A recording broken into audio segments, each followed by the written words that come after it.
Bismillah, wa salatu salam ala rasulillah wa ala alihi wa sahbihi wa man wala wa ba'd, ayyuha al-ikhwa al-akhawat, salam alaykum wa rahmatullah.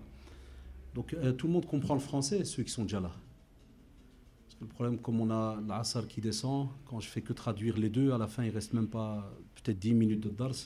Inch'Allah, demain à 14h15, si vous avez des gens de la famille qui veulent écouter alors en arabe, on fera un dars en arabe à 2h15 jusqu'à 3h moins quart, puis à 3h moins quart je reprends en français jusqu'à 3h30. On va essayer de faire comme ça, et Inch'Allah on essaiera même à la Mecque de faire la même chose avec le professeur Hudayfa, Inch'Allah, donc on va faire à deux.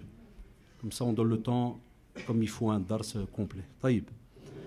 Dars d'aujourd'hui, ou le rappel d'aujourd'hui, Inch'Allah, c'est sur l'amour du prophète sallallahu alayhi wa sallam. Hier, comme vous l'avez remarqué, on a donc parlé de l'importance de la ville de Médine pour nous les musulmans, et on a repris tous les enseignements qui venaient donc de la part du prophète sallallahu alayhi wa sallam, où il nous a donc rappelé l'importance de cette ville, et spécialement parce que aussi le prophète sallallahu alayhi wa sallam y a vécu et y est enterré. Et il est tout à fait normal aussi alors de parler justement, en étant présent dans cette ville, de l'amour du prophète sallallahu alayhi wa sallam, car beaucoup d'entre nous prétendons aimer le prophète sallallahu alayhi wa sallam, et il peut arriver que des fois on n'est pas au courant de certaines de ses caractéristiques dans le domaine du caractère, comment est-ce qu'il était, comment est-ce qu'il fonctionnait, quelle était la relation aussi des compagnons, ridwanullah alayhim, avec lui ou bien envers lui. C'est pour ça que le prophète sallallahu alayhi wa sallam était quelqu'un de très clément, de très doux, et très sociable et poli, et très humble avec les gens. Ça c'est un point important. Ça veut dire que le prophète sallallahu alayhi wa sallam, combien d'exemples on va citer où, subhanallah, lorsqu'il y avait un problème entre lui et des fois les Qurayshites, il était donc quelqu'un qui en général pardonnait, spécialement dans le début de la révélation, et aussi spécialement lorsque il va donc être celui qui va reprendre la Mecque, et comme on va le voir, il ne va pas faire de mal à qui que ce soit, et il va même au contraire demander aux compagnons ridwanullah alayhim de ne toucher personne et de faire de mal à personne. Hatta même les non-musulmans, quand ils avaient affaire à lui, c'était une des caractéristiques qu'ils remarquaient. C'est que des fois, subhanallah, il pouvait avoir la main mise sur eux, il pouvait, avec le pouvoir qu'il avait, leur faire certaines choses, lakin sallallahu alayhi wa sallam, il ne le faisait pas. Et il leur montrait justement ce pardon, et il les laissait partir, et il faisait en sorte que ce message arrive aux autres tribus et communautés. Et à ce moment-là, certains commençaient à se poser des questions au sujet de ce prophète sallallahu alayhi wa sallam, puisque lorsque les wufoud, lorsque des fois les groupes de certaines tribus venaient rendre visite à la Mecque pour leur petit pèlerinage à eux, beaucoup de polythéistes, ils venaient, ils voyaient comment fonctionnait ce prophète sallallahu alayhi wa sallam, alors qu'on les avait prévenus avant leur venue. On leur disait, faites attention, vous allez venir, mais vous allez trouver quelqu'un qui est méchant, qui est dur, qui va vous faire ceci et cela, une description subhanallah négative. Et quand ils arrivaient, ces gens-là qui vivaient en dehors de la Mecque, quand ils arrivaient à la Mecque et voyaient le prophète sallallahu alayhi wa sallam, ils disaient c'est pas possible, c'est pas ça la description qu'on nous a donnée. Aussi Allah d'alikum, Allah subhanahu wa ta'ala le rappelle et dit, en vérité, tu es d'une excellente moralité. Ça veut dire qu'Allah subhanahu wa ta'ala a donné donc ce témoignage au-dessus des 7 cieux, que le prophète sallallahu alayhi wa sallam est doté d'une bonne moralité, des meilleurs des comportements.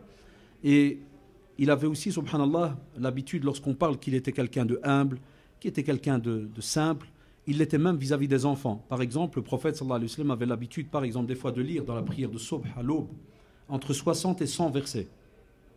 Mais si jamais il commençait la prière et qu'il entendait, par exemple, un enfant pleurer, eh bien, sallallahu alayhi wa sallam, qu'est-ce qu'il faisait? Il allégeait la prière, tout cela, pour qu'il y ait de la facilité pour la mère de l'enfant, pour qu'elle puisse après s'occuper de son enfant. Donc, regardez jusqu'où allait sa gentillesse vis-à-vis des autres. Donc il surveillait même, subhanallah, alors qu'on est dans un acte d'adoration, qu'on est dans la prière, on est face à Allah subhanahu wa ta'ala, mais il ne voulait aussi pas faire de mal, que ça soit vis-à-vis de l'enfant qui est là, ou bien vis-à-vis même de la mère qui a pris la peine de venir avec son enfant et de venir prier donc à la mosquée. Aussi, le compagnon Anas ibn Malik, essayez de garder comme ça les noms de compagnons, comme je le rappelle souvent à nos jeunes, c'est important d'avoir comme ça tous ces noms. Ils ont laissé des traces et ils ont combattu pour qu'aujourd'hui on ait donc cette religion sur un plateau, mashallah, tout près. Il n'y a même quasi presque rien à faire entre guillemets. Même s'il y a beaucoup, mais je parle le fait de l'apporter et d'avoir combattu pour qu'elle reste, cette religion, qu'elle reste présente. Anas ibn Malik qui dit, radiyallahu anhu, dans un hadith rapporté par Muslim, Il dit, j'ai servi le prophète sallallahu alayhi wa sallam pendant 10 ans. C'est-à-dire 10 ans, il travaille chez le prophète sallallahu alayhi wa sallam. Khadim. Il l'aide pour un tas de choses. Et il dit, jamais il ne m'a dit une seule fois ouf. C'est-à-dire le prophète sallallahu alayhi wa sallam, jamais il a fait style ouf à donc Anas ibn Malik. Ou bien il m'a dit, par rapport à une chose que je n'ai pas fait, pourquoi est-ce que tu ne l'as pas fait? Ou bien une chose que j'ai délaissée, pourquoi est-ce que tu l'as délaissée? Pas de remarque. Et le prophète sallallahu alayhi wa sallam, il dit, était de ceux qui avaient les meilleurs caractères.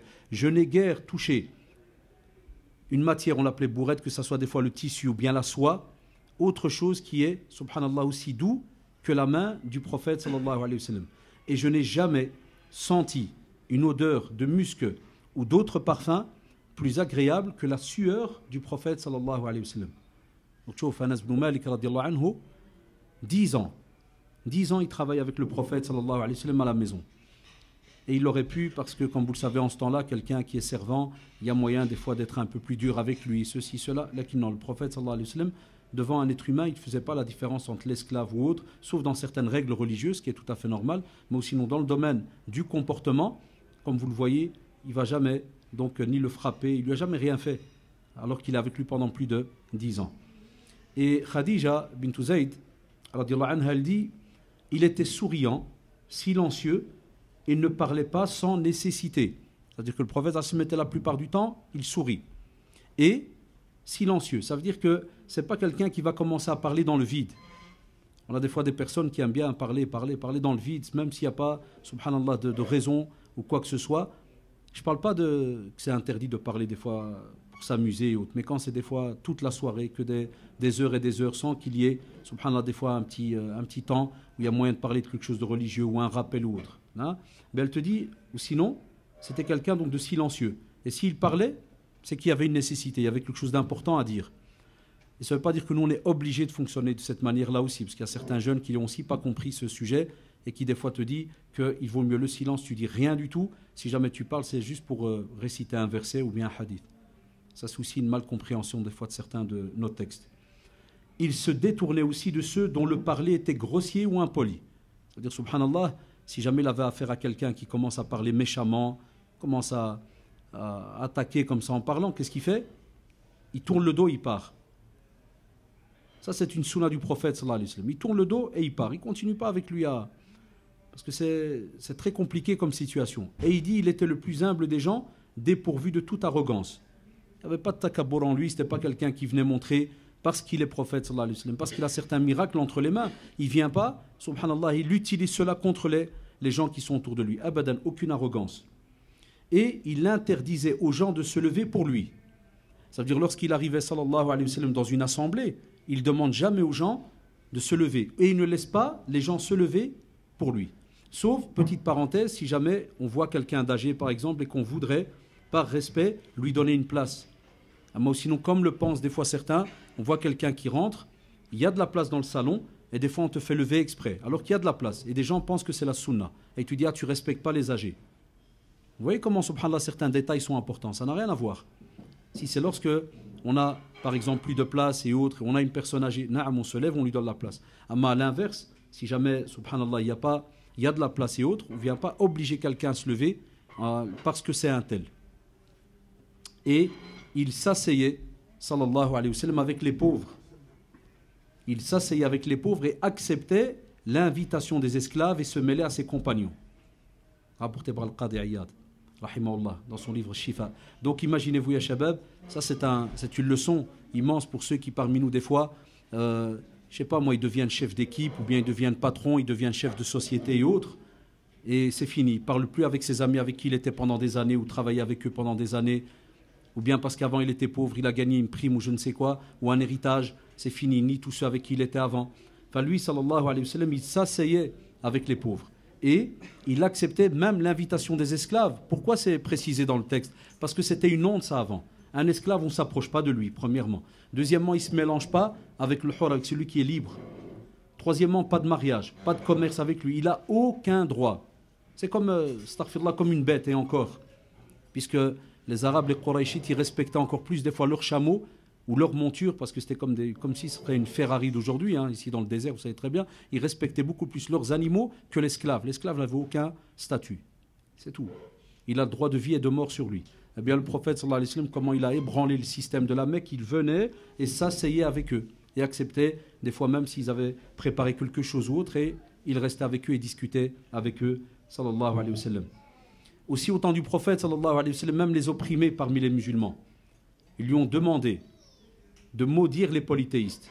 Dans un hadith rapporté par Muslim, ils vont venir chez lui, ils vont dire, Ya Rasulallah, comme pour lui dire, regarde tout ce qu'ils nous font, les mouchriquines. Ils nous font du mal. Est-ce que tu peux les maudire? Et il va leur dire, je n'ai pas été envoyé pour maudire, mais j'ai été envoyé comme miséricorde. Ce n'est pas un la'an, mais c'est une rahma pour les gens qui sont autour de lui. Ce n'est pas quelqu'un qui vient et qui maudit les gens. Là, aujourd'hui, il faut faire attention, que ce soit des fois le Walid Indiana. Maintenant, la nouvelle génération, petit à petit, il y en a beaucoup qui ne le font pas parce qu'ils n'ont pas appris de Derija. Mais Wallah, s'ils avaient appris de Derija le dialecte, ils l'auraient fait. Et d'autres, même s'ils ne parlent pas le dialecte, ils ont gardé que les insultes. Comme par exemple, Lain'al Waldik. C'est-à-dire des fois, le Walida, elle dit à son fils, Lain'al Waldik. Je connais ma Waldik. Je connais ma Walidin dialecte. Elle lui dit qu'Allah maudisse, voilà, qu'Allah maudisse tes parents. Et tes parents, c'est qui? Ah, c'est toi, ma mère. Et si jamais la porte de l'invocation est exaucée, puis on dit non, non, non, ça je l'ai dit, B'al-Asab, et c'est tout. Il faut faire attention. On ne maudit pas ni les enfants, ni quoi que ce soit. Il ne faut pas maudire. À part quand il y a des situations catastrophiques extrêmes.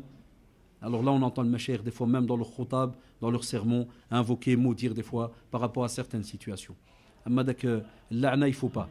Hatta certains savants, ils vont loin. Ils te disent même que l'a'na par rapport à Satan. Quand il t'arrive comme ça quelque chose, tu vas trébucher, kada, tu dis Lain'al shaitan ou la kada, tu dis ne le dis pas. Parce que tu viens de donner de l'importance à Satan, alors qu'il n'a aucune capacité. Mais en le disant, c'est comme si tu l'as fait comprendre que tu as un pouvoir et tu es arrivé à me faire tomber, tu es arrivé à me faire glisser et autres. Lorsqu'il est arrivé donc, à la ville de Taïf, comme vous le savez, les polythéistes, ils lui ont amené, ils lui ont envoyé les enfants, les fous, tous ceux qui avaient moyen, entre guillemets, de lui faire du mal, pour lui jeter des pierres et autres. On avait dit, là, si vous vous rappelez hier, mais très rapidement, je dis que ça viendrait après. Et, subhanallah, on sait très bien qu'il a été blessé, son pied donc, a été ensanglanté et autres. Et on a, même si le hadith, des fois, certains savants polémiquent sur son takhrij, donc on le cite puisque certains mashir même ici le reconnaissent, mais il te dit que, subhanallah, l'ange qui s'occupe des deux montagnes, l'Akhshabayn, est venu et lui a demandé, il lui a dit, si jamais tu veux, Allah subhanahu wa ta'ala m'envoie, il te dit, si jamais tu veux que j'engloutis, j'écrase justement cette ville sur eux, eh bien je le fais. Le prophète sallallahu alayhi wa sallam va leur dire non. Et il va même souhaiter que Allah subhanahu wa ta'ala fasse sortir de leur progéniture des gens qui vont adorer Allah subhanahu wa ta'ala. Et l'ange alors va lui dire, Allah a raison de t'appeler le miséricordieux, plein de compassion. Shabab, quand on parle de Taïf à ce moment-là, c'est un moment très très compliqué pour le prophète sallallahu alayhi wa sallam. Il est rejeté par sa communauté, torturé et autres. Il perd entre guillemets certains soutiens proches, familiaux et ainsi de suite. On a des personnes très proches qui décèdent et autres. Il va donc Taïf et il pense pour lui qu'ils vont l'accueillir, que ça va bien se passer. Lakin subhanallah, ils vont de nouveau le rejeter. Et à ce moment-là, imaginez-vous, il a, comme on dit entre guillemets, certaines armes en main, spécialement de dua, l'invocation, et il ne l'emploie pas, sallallahu alayhi wa sallam. Hatta même dans certains doros, on t'apporte comme exemple, on dit, mais il y a une hikmah derrière, il y a une sagesse. On dit si le prophète sallallahu alayhi wa sallam aurait employé cette invocation, wallah, il s'aurait laissé une trace immense chez les Qurayshites. Ça leur aurait fait peur, incroyable. Ils auraient eu peur de voir qu'un seul homme, il fait une dua, deux montagnes viennent, écrasent la ville et au revoir, il n'y a plus rien. Et qu'on te dit, il y a une hikmah, il y a une sagesse derrière. Parce que ça aurait pu provoquer un tas de choses. Mais il y a des choses qu'il n'y a qu'Allah subhanahu wa ta'ala qui le sait, et on va laisser l'histoire se faire au fur et à mesure. Même s'il va y avoir du mal qui va se passer, des blessures, des tueries et autres, lakin alhamdoulilah, cette compassion, cette gentillesse, cette patience va être récompensée, puisque la plupart de ceux qui sont autour, comme on le voit dans les traditions, même les non-musulmans vont reconnaître que cet homme-là, il n'est pas dans la norme des hommes que l'on retrouve en général dans la péninsule arabique. Urwa ibn Mas'ud, al-Thaqafi radiyallahu anhu, à ce moment-là, il était encore polythéiste. Au début, il était encore polythéiste, et qu'est-ce qu'il fait? Il dit à Quraysh, il dit comme ça, il dit après avoir été envoyé comme ambassadeur. Parce que Urwa était un ambassadeur. C'était quelqu'un qui, à chaque fois que les Qurayshites voulaient parler, par exemple, à Khosroès, César, l'envoyer à l'Empire byzantin pour des arrangements. Un ambassadeur, vous savez, il rentre dans tous les domaines politiques, sociaux et autres, commerciaux. Ils envoyaient tout le temps Urwa, radiyallahu anhu. Donc il est au courant. Il sait c'est quoi un chef d'État. Il sait c'est quoi quelqu'un qui a le pouvoir. Et il arrive, subhanallah, il leur dit écoutez-moi bien. Il leur a dit, après avoir été ambassadeur pour négocier avec le prophète, sallallahu alayhi wa sallam, Sulh al-Hudaybiyah, a été faire donc justement ce pacte de paix. Il lui dit, malgré avoir rencontré d'innombrables grands chefs, grands rois, que ce soit Khosroès, l'empereur perse, côté de l'Furs, que ce soit César, Néjus, Najashi, l'empereur d'Abyssinie, rahimahullah, qui se convertira après à l'islam. Il dit, Wallahi, je n'ai jamais vu un roi qui va être honoré comme les compagnons du prophète, sallallahu alayhi wa sallam, comment ils honorent le prophète, sallallahu alayhi wa sallam. Il leur dit, Urwa se mit alors à parler des compagnons du prophète, sallallahu alayhi wa sallam. Mais il va leur dire, alors qu'il n'est pas encore musulman, il va leur dire, par Allah, l'envoyé d'Allah, quand il donne un ordre, il s'empresse automatiquement pour l'exécuter. Tu vois, ça c'est l'alama de Mahabbat al-Rasoul sallallahu alayhi wa sallam. Même pour nous aujourd'hui, on va le dire à la fin dans le résumé, même pour nous aujourd'hui. Un des signes qui montre que tu aimes le prophète sallallahu alayhi wa sallam, c'est justement de mettre en pratique ce qu'il te dit. Il dit deuxièmement, s'il fait ses ablutions, les compagnons ils viennent, ils se battent pour récupérer l'eau des ablutions. Allahu Akbar. Donc ouais, il fait le wudu, il fait ses ablutions, ils viennent vite, ils mettent leurs mains en dessous pour récupérer l'eau et pour eux refaire avec donc les ablutions, bien des fois boire ou autre. Mais ils vont récupérer donc cette eau. Et quand ils parlent, eux, ils baissent la voix en sa présence. Quand le prophète parle, il dit je les ai vus, ils baissent la voix, ils ne parlent pas. Et ils ne lèvent pas le regard pour le grand respect qu'il lui réserve, rapporté par le Bukhari. Et il dit, il ne lève pas la voix. Et il ne lève même pas le regard pour, des fois, le regarder par respect. À un point que Amr ibn al-As, radiallahu anhu, subhanallah, quel drôle de témoignage. Il dit, radiallahu anhu, il dit, je n'aimais point une personne autant que le prophète, sallallahu alayhi wa sallam. Et je ne respectais aucune personne plus que le respect que je donnais au prophète, sallallahu alayhi wa sallam. Ça veut dire deux choses. Il aimait le prophète, sallallahu alayhi wa sallam, plus que tout le monde, et il respectait le prophète, sallallahu alayhi wa sallam, plus que tout le monde. Mais il dit, écoutez, il dit, malgré cela, je ne pouvais lever mes yeux vers lui par grande révérence, par respect, si bien que si on me demandait aujourd'hui de décrire le prophète sallallahu alayhi wa sallam, il dit wallahi je ne pourrais pas vous le décrire avec précision tellement je n'ai jamais su le contempler totalement. Allahu Akbar. Donc Amr ibn al-As radiallahu anhu, il a vécu avec le prophète sallallahu alayhi wa sallam. Mais tellement il a du respect, chaque fois qu'il rencontre le prophète sallallahu alayhi wa sallam, comme normalement on fait avec nos parents. Tu baisses les yeux, tu ne restes pas les yeux dans les yeux ou la kadam. On parle spécialement de la relation avec les parents. Et il dit, il est tellement respectueux que si maintenant, après des années, tu lui dis, voilà, décris-moi le prophète comment il est, il te dit, je ne sais pas le décrire. Je ne pourrais pas te le décrire à 100%. Puisque la plupart du temps, quand je le rencontrais, je baissais donc le regard par respect. Aussi, quelques exemples de l'amour qu'éprouvaient les compagnons. Par exemple, Talha ibn Ubaydillah, radiallahu anhu, il dit, mit sa main et se prit une flèche pour protéger le prophète. Donc il prend sa main et au moment où quelqu'un tirait une flèche, quelqu'un veut tuer le prophète et directement il met son bras. Et qu'est-ce qu'il dit? Que je me fasse tuer plutôt que quelqu'un te touche, ya Rasulallah. C'est-à-dire il préférait se faire tuer que peut-être la flèche l'aurait peut-être pas touché le prophète ou bien peut-être l'aurait seulement blessé. Là, même une blessure il ne veut pas pour le prophète et il se met à sa place. Et c'est lui qui reçoit la flèche.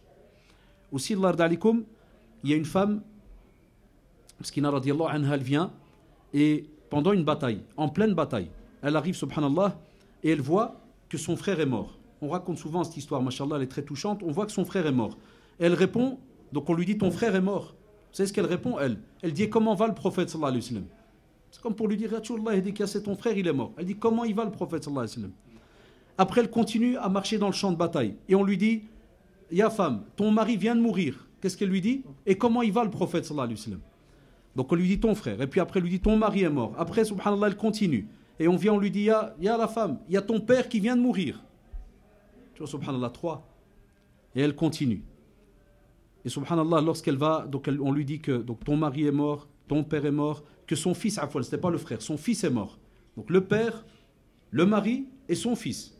Il dit, ils sont morts. Et elle continue, comment va le prophète, sallallahu alayhi wa sallam? Et elle dit, subhanallah, jusqu'à ce qu'elle l'a trouvé. Elle l'a vu, sallallahu alayhi wa sallam.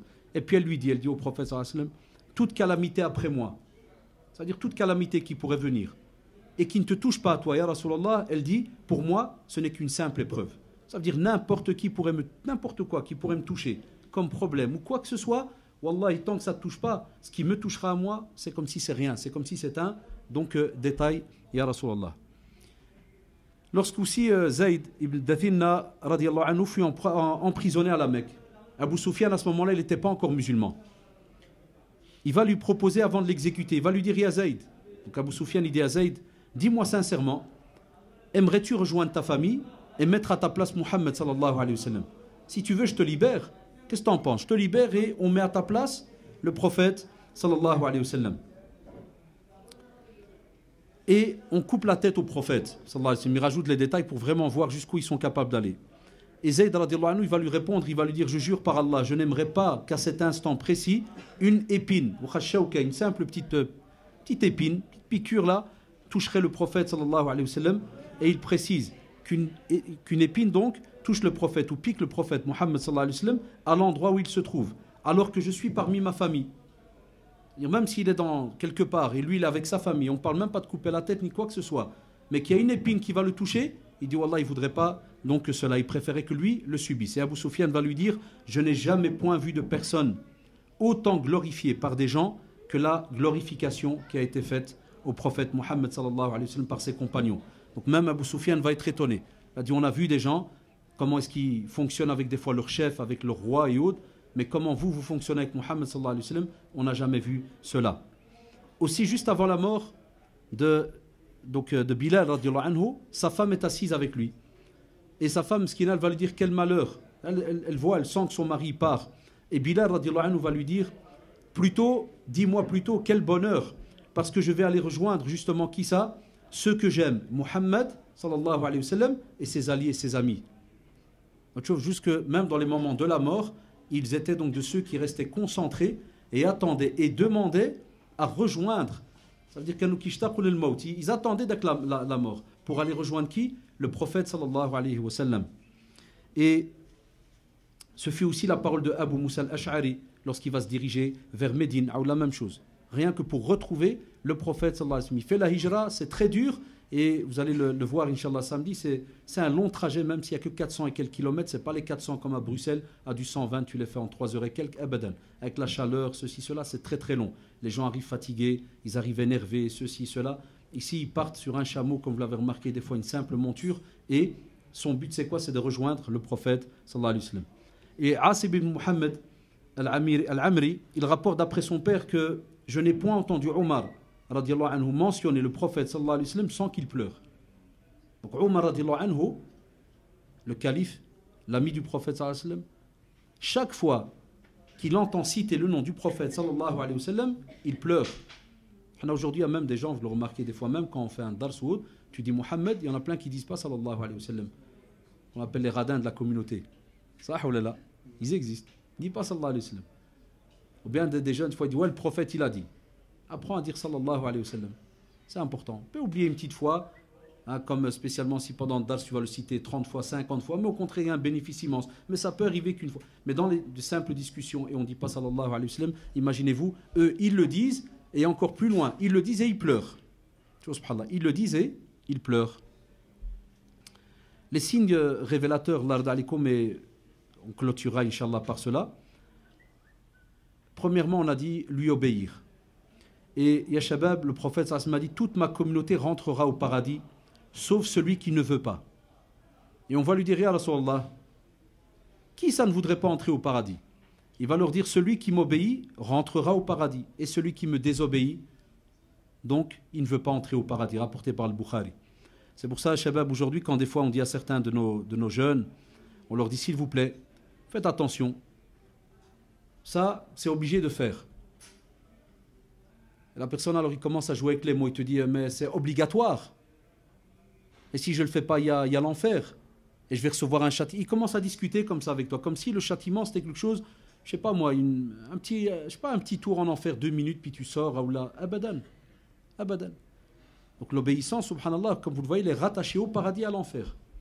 Et c'est pour cela, Allah d'alikum, chacun d'entre nous, tant qu'il peut mettre en pratique une sunna, qu'il la mette en pratique. Wallah, n'allez pas vous casser la tête à poser la question, mais est-ce que, si je la fais pas, est-ce que je perds une hasanat, est-ce que je gagne une, est-ce que, si tu as une bonne intention pour chercher après les hasanats qui rapportent le plus, mais en mettant en pratique, mashallah alik. Mais si c'est pour Allah, il faut savoir, ou bien demander, qu'Allah nous protège de ce genre de caractère, de demander est-ce que c'est obligatoire, puis on dit non, ouf, alhamdoulilah, je délaisse, ça c'est une monseba, c'est pas bon. Allah d'alikum. Aussi transmettre et propager sa sunna. Si tu dis que tu es de ceux qui aime le prophète sallallahu alayhi wa sallam, transmet sa sunna. C'est pour ça qu'aujourd'hui, c'est même devenu dangereux entre jeunes ou bien même dans la famille. Si tu viens et tu dis à quelqu'un, s'il te plaît, ça c'est une sunna, c'est important, fais attention à cela. Il y en a qui vont te regarder de travers, il y en a qui ne vont pas aimer, il y en a qui vont peut-être plus te parler. Et dans plein de petits domaines comme ça, on n'ose plus le dire. Wallah, b'kul saraha, on n'ose plus le dire. Et spécialement, par exemple, si jamais on voit un jeune qui revient à la pratique, il s'attache à la sunna, il commence à changer certaines petites erreurs qu'il y a, et que dans la famille, même s'il le fait bien, gentiment, il va essayer de changer certaines choses, on va le regarder de travers. Allahu Akbar. Alors que normalement, quelqu'un qui vient et qui t'apporte la sunna, tu dois être heureux, il t'apporte le paradis. Wallah, une des clés du paradis, il t'apporte. C'est pas lui qui l'a en main, c'est entre les mains d'Allah subhanahu wa ta'ala. Mais nous, aujourd'hui, on dit, regarde, il est devenu dur, regarde, il casse la tête, c'est un pur et dur, c'est un ceci, et je vous passe les virgules maintenant, c'est avec tous les nouveaux mots. C'est un salaf, c'est un ceci, c'est un cela. Moi, il me semble que des petits cauchemars et des rêves qu'il y a chez certains jeunes aujourd'hui sont des fois loin même de la pratique que normalement on est censé avoir. Mais à la kulli hal, c'est une parenthèse. Donc on vous dit, c'est important de transmettre, comme a dit le prophète sallam, que celui qui a témoigné d'une science la transmette à celui qui est absent. C'est comme si maintenant, voilà, vous êtes présent. Tout à l'heure en chambre, vous allez peut-être rencontrer vos amis qui ne sont peut-être pas venus, ou des sœurs qui ne sont pas venues. Donnez-leur un petit résumé, même si ça prend 2-3 minutes. Ah, aujourd'hui, il a parlé de l'amour du prophète sallallahu alayhi wa sallam. Voilà comment faisaient certains compagnons et voilà comment nous, on prouve notre amour. Ça serait le résumé de la rencontre. Il a dit également, transmettez de ma part ne serait-ce qu'un verset. Même si vous avez un verset que vous connaissez, transmettez-le à quelqu'un. Faites-lui étudier donc cela. Aussi, l'imam Malik, rahimahullah, disait, le succès des dernières générations, c'est-à-dire toutes les dernières générations qui vont venir, ya shabab, jusqu'à la fin des temps, wallah, ils ne gagneront, ils n'auront un succès, comme il le dit, rahimahullah, ne s'obtiendra qu'avec ce qu'a fait la première génération. C'est très très important. Ce qu'a fait la première génération et qui a donné le succès à la première génération, eh bien la dernière génération, si jamais elle ne fait pas comme a fait cette première génération de compagnons, ridallah alayhim, wallah, on n'aura pas le succès. Et la preuve, je crois, vous le voyez, l'état de la communauté de par le monde et notre état à nous. Par exemple, nous qui vivons en Belgique, par exemple, voilà, beaucoup de musulmans. Mais vous avez vu dans quel état on est. En France, je vais tous les week-ends en France, plus de 10 millions de musulmans. Wallah, écoutez bien, plus de 10 millions de musulmans. Ça, c'est les mosquées que je visite du sud au nord et autres. Eux-mêmes, ils le disent. L'État reconnaît 6 millions à peu près. Vous savez très bien, quand l'État dit 6, il faut minimum rajouter 2 millions. Wallah, donc ça tourne quasi presque 10 millions de musulmans, puisqu'ils n'ont même pas les chiffres des convertis. Les reconvertis n'ont pas les chiffres. Même en Belgique, ils disent 600 000 musulmans. Où sont les reconvertis? Vous les calculez comment? Chez nos centres islamiques, 500 par an minimum. Ça, c'est une mosquée. Calculez les autres mosquées de Belgique. Donc on a des fois des quantités, mais qu'on soit honnête, la qualité elle est où? On a beaucoup de musulmans, par exemple chez nous en Belgique, beaucoup de maghrébins, beaucoup de musulmans. Il y a la qualité, côté propreté dans nos rues, l'image qu'on montre. Dans les écoles, on est enseignant, demandez aux autres ici, frères et sœurs qui sont enseignants. C'est des fois en général catastrophique. Là tu restes la bouche ouverte, tu dis, tu arrives à une réunion, tu n'oses pas parler. Spécialement quand on dit, monsieur, prof de religion, vous avez un commentaire? Je dis non, j'ai rien. Rien, des fois tu ne sais rien dire. Donc ça c'est important de l'ardalikum alors de faire quoi? Ben d'aller se renseigner comment fonctionnaient les premières générations. On ne peut pas seulement citer ça dans un hadith et sortir, on doit faire nous l'effort d'aller lire certains ouvrages qui nous expliquent comment fonctionnaient les premières générations. L'Asr c'est à quelle heure? Donc 45 Adam, ça va. On a encore 2-3 minutes et puis j'arrête Inch'Allah. Ne pas aussi, l'ardalikum, ne pas aussi dépasser dans l'adoration par rapport à ce qui ne nous a pas donné, tout ce qui est le domaine des innovations. On ne dépasse pas, on ne va pas rajouter quelque chose ou outrepasser, subhanallah, certaines limites que le prophète sallallahu alayhi wa sallam a mis.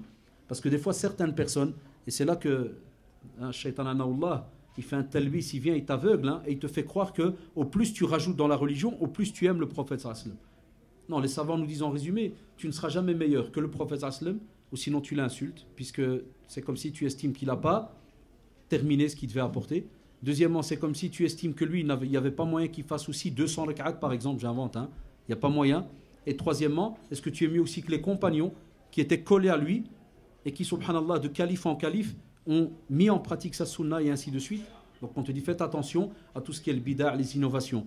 Même si c'est un mot qui donne de l'allergie aujourd'hui, il y a beaucoup de gens qui sont allergiques dès que tu dis le bid'a, ça fait directement une polémique entre des fois les jeunes ou les anciens et les jeunes. C'est des petits détails comme ça entre nous, mais en vérité non, c'est un terme religieux. C'est un mot qui existe dans la religion. Et que le prophète il répétait tout le temps dans les sermons quand il commençait son sermon. Et il disait que toute innovation est un égarement et tout égarement est en enfer. Donc c'est quelque chose qui subhanallah était tout à fait normal. Et c'était une mise en garde venant du prophète tout le temps. Aussi, Allah d'alikum, se rappeler de lui très souvent en lisant la sira du prophète. Wallah, il est des fois gênant aujourd'hui, en 2014, d'avoir un gros pourcent de musulmans qui, wallah, ils ne peuvent pas expliquer la sira du prophète de A à Z. Alors qu'on dit qu'on l'aime, sallallahu alayhi wa sallam. Alors qu'on dit qu'on l'aime. La preuve aujourd'hui, par exemple, certains ont fait la ziyara, ils ont été voir par exemple Uhud, les martyrs de Uhud, mais il y a des personnes, ils te l'avouent, ils disent, moi c'est la première fois, je ne sais pas qui est là-bas.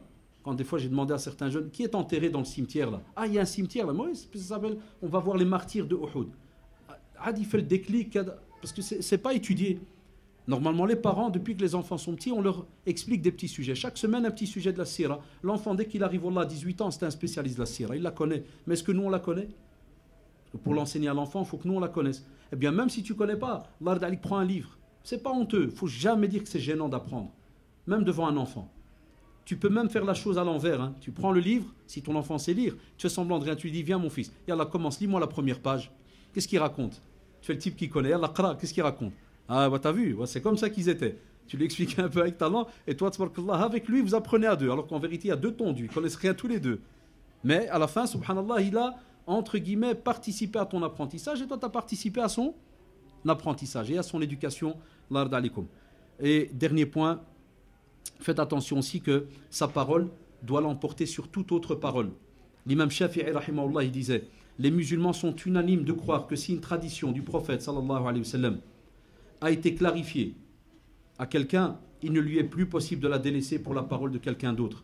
Délaisser toute parole quand celle du prophète sallallahu alayhi wa sallam est présente en religion, la personne prévoyante n'est pas comme celle imprudente, c'est-à-dire faire attention. Des fois, il y a des gens, ils viennent, comme aussi dans l'autre tradition authentique où le prophète sallam, rappelez-vous, donc on voit, il explique la religion, voilà, il part, et puis tu as, subhanallah, des gens qui vont venir par après, ils sont en face d'Ibn Abbas, il discute avec lui, c'était Ibn Abbas ou Abdullah Ibn Abbas. Je crois que c'était Ibn Abbas, quand il vient et il lui dit, lui, il leur explique des règles. Et eux, ils lui disent, ouais, mais Abu Bakr a dit, Omar a dit. Et il leur dit, subhanallah, nous, on vous dit, le prophète sallallahu alayhi wa sallam a dit, vous me dites, mais un tel a dit ou un tel a dit. Qu'est-ce que vous voulez, qu'Allah subhanahu wa ta'ala envoie des pierres sur vous du ciel? Vous voulez qu'un châtiment descende d'Allah subhanahu wa ta'ala? Et aujourd'hui, des fois, des personnes, tu lui dis, ça, c'est la sunna du prophète, c'est comme ça. Puis il dit, non, mon frère, il a dit, mon imam, il a dit.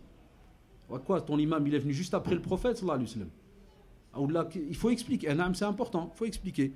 Ou bien on doit changer alors la phrase. De dire, Jazakallah pour le hadith que tu m'as dit, moi je ne m'y connais pas, mais au fait, notre imam, il nous a un jour donné cours, il nous a dit qu'il y a un hadith qui dit ça, ça, ça. Est-ce que tu peux chercher s'il y a peut-être, écoutez, regardez le hikmah, il y a peut-être une erreur de l'imam, comme il y a peut-être une erreur de ta part, comme il se peut que tous les deux vous avez raison. Et comme il se peut qu'il y ait une divergence. Tu regardes combien de situations il peut y avoir. Ama que tu dis non, il n'y a pas, moi je suis mon imam, il m'a dit puis au revoir. Comme des fois font certaines personnes qui ne veulent pas discuter. Jamais tu rejettes la parole du prophète quand tu as une preuve qu'elle est juste. Et ça existe maintenant encore certains anciens, ils le font. Maintenant les jeunes, ça va. Par exemple, anciens turcs, mes amis turcs, pakistanais, des fois en classe, ils me disent souvent ça. Des fois je lui dis voilà, pour la prière tu fais ça, puis il fait non monsieur, nous les Hanafi, c'est pas comme ça. L'autre non, nous les Hanbali, c'est pas comme ça. Nous les Kada, comme hier, avant-hier à Raouda, on a été priés, et des frères d'une certaine nationalité, ils nous ont interdit. Ils ont dit non, après la prière de l'Asr, il n'y a pas de rekat. Je dis moi je fais tahiyat al-masjid. Non, chez nous dans tel madhab, il n'y a pas. Je dis ouais, dans ton madhab, il n'y a pas. Et c'est quoi le texte qui dit qu'il n'y a pas alors? Explique-le moi. Je dis on a le temps, alhamdoulilah, on est... Non. Tu fais seulement avec sa main, il tape, il te jette en arrière. Alors, il y a tout, subhanallah, qu'est-ce que ça a donné dans la tête de certains? Aucune discussion. Ça veut dire qu'il n'y a rien d'autre à part la parole de son cheikh, ou bien il croit, entre guillemets, que l'imam, par exemple, l'imam Malik, rahimahullah, pour nous les Maghrébins, des fois il y a des amis marocains, dès que tu lui dis pour la prière, il te fait non, l'imam Malik il a dit non. Et une fois, wallah, il on était avec Cheikh Tahar Toujgani, hafidahullah, on était en train de faire le Sharh al-Muwatta, Cheikh Mohamed Toujgani et autres, et hafidahullah jami'an, et on cherchait, subhanallah, près des traditions qu'on entend dire chez certains Maghrébins, qui disent que l'imam Malik, rahimahullah, a dit, a fait. Wallah, tu les retrouves dans son Muwatta. Elles n'existent pas, inventées depuis des années. Et Cheikh, il nous disait, chouf, combien de fois, regardez, certains Maghrébins disent l'imam Malik qui faisait ça et ça dans la prière. Et quand tu vas lire tout le livre de la prière de l'imam, il n'y a rien de tout ça. Au contraire, il faisait le contraire. Donc les gens, ils répètent des fois sans vérifier. Si on arrive à mettre en pratique ce qu'on a expliqué durant le Dars, c'est déjà un signe immense. L'ard alikum, donc profitez, alhamdoulilah, de votre présence encore ici à Médine. Qu'est-ce que j'ai dit? Donc demain, Inch'Allah, est-ce qu'il y a quelqu'un qui préfère qu'il y ait Dars qu'en arabe? Parce que sinon, on a le frère Hudayfa Hafidahullah qui étudie ici, donc en Arabie, qui fait son magistère, et il s'est proposé de faire alors un Dars en arabe de 2h15 jusqu'à 3h moins quart. Et moi, après, je prends et je fais alors jusqu'à et demi. Combien il y en a qui ne comprennent pas le français? Parce que moi, à la base, on m'a demandé de faire des doros en français pour les jeunes. Après le barak, quand je suis venu, j'ai vu beaucoup de parents, je me suis dit, mouchkil. Après, quand tu commences à faire darija, le français, nous, on n'est pas habitué à faire ça à Bruxelles. Soit on le fait en arabe, soit en français. Mais le mélange, même la tête, et ça donne rien après. Enfin, combien il y en a qui comprennent rien du tout du français? Un seul? Un seul. Il n'y a que toi. Je te donne ma parole, tu viens chez moi à la chambre, je te donne un dars à toi tout seul, Inch'Allah. Vous savez? Chambre 121. Je ne vais pas embêter Hudayfa. Tu viens chez moi à 2h moins, donc 2h moins quart.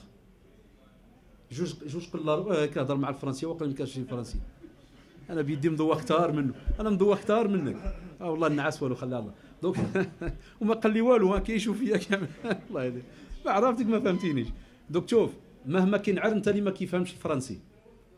انا نعملوا لك واحد الكادو غدا ان شاء الله تجي عندي البيت في جوج لارب ونعطي لك الدرس خاص لك بوحدك نص ساعه صافي يا سيدي. الشامبره 121 واحد اللي ما كيعرفش. السلام عليكم. شوف ان شاء الله. Donc demain en français on a dit 3h moins quart. Parce que pourquoi on change l'heure chaque fois? Spécialement maintenant, ça cause que l'Assar il diminue. Comme ça maintenant vous avez le temps de sortir et d'aller pour la prière. Et donc venez à l'audo, hein. L'ard alikum, je crois que vous l'avez compris. Venez avec vos ablutions, comme ça d'autres dars, vous allez alhamdoulilah à la mosquée. Donc toi le frère à 2h moins quart, qu'est-ce qu'on a dit à 2h moins quart? Non, qu'est-ce que je raconte? À 3h.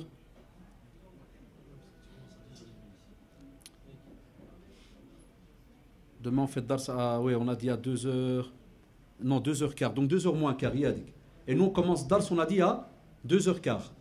Donc غدا الدرس جوج وربع. دوك لا الظهر كتفضيو الظهر في 12 ونص، الوحده قلت له كنكملوا الوحده حنا نعملوا حتى جوج وربع. Ça fait 2h15 demain donc ici. Aujourd'hui on a commencé à 15h, il y en a qui sont arrivés il y a 2 minutes, je suis désolé, mais بدينا في 3. فهمت? Ah oui, hein? Non, parce que l'Asr il diminue chaque fois. Et ils n'auront pas le temps. Ah oui, l'Asr maintenant il est redescendu à 40, à 45. Donc rien que maintenant ils vont direct partir. Donc demain 2h15 en français on le fait ici Inch'Allah. Jouj Urba. Ah oui, Shabab, l'Ikhwan.